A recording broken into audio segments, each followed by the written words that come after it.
Today we're going to talk about God. And if you think or if you have tendencies to believe, maybe you might not believe in God, or you have resistance to that word God, whether you call yourself an atheist or not, just consider a few things for me. Hear me out. I've always believed in God and spirit my entire life. But some years back, I came to live in the midst of nature, away from a city, surrounded by the depth of a forest and a jungle. And I think that was the first time, rather than talk about God and feel God, this was different. This was, I can actually feel that I was part of everything around me. And I completely understand the resistance to the word God. Because if you look at the history of organized religion, and what's greed and what's happened and the separation that is caused, the hurt and the suffering it's caused, I get it. Why would anyone want to believe in God? Why would we choose to do that? Like, I understand. But consider this.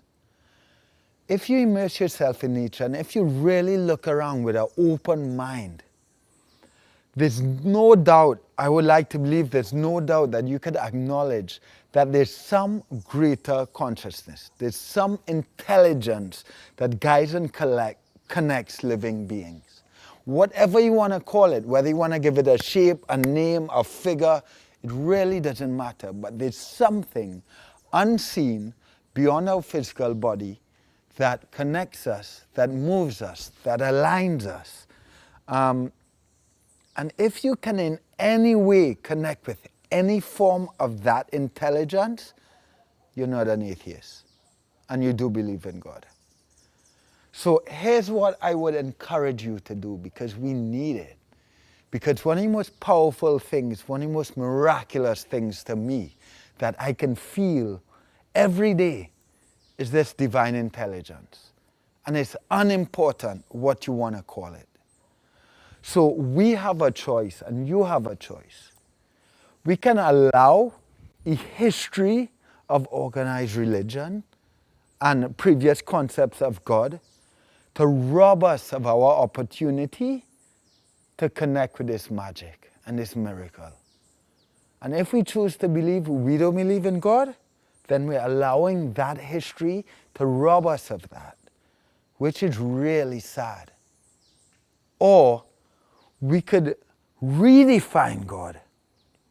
So rather than saying we don't believe in God, maybe we say we don't believe in the traditional concept of God, but this is what we understand that force or that intelligence to be.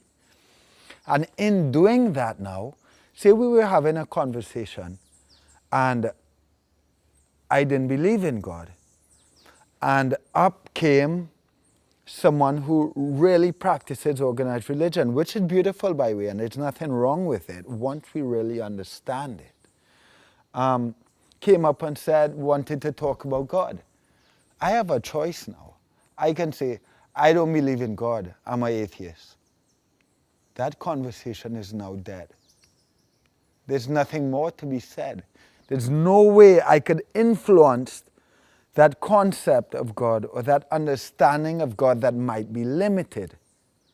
However, if I say, yeah, I believe in God, He's so amazing, but I don't believe in the traditional concept of God, now there's a conversation in which I can possibly influence someone to broaden their understanding of what divinity might be, so that we could erase that box that separates divinity and God from touching any certain person. Because in reality, there's no border that divides the reach of divinity and that power of God. So I just invite you to consider in your conversation, in your belief statements, in your thinking, can we connect to that something bigger? Whatever it is, it runs in our veins, it's in every breath, it's in every molecule of nature, it's in every animal. And if we could really just disconnect from all previous clouds that may around this concept of be around this concept of God and religion, then maybe we could actually feel it and redefine it. So rather than separate, it brings us together and reminds us that we're actually all part of this same miraculous, amazing intelligence. So just a little bit of thoughts on God and whether you might want to be an atheist or not, and how you might want to redefine an understanding of God so we can open up that conversation and really create a shift in consciousness. Love.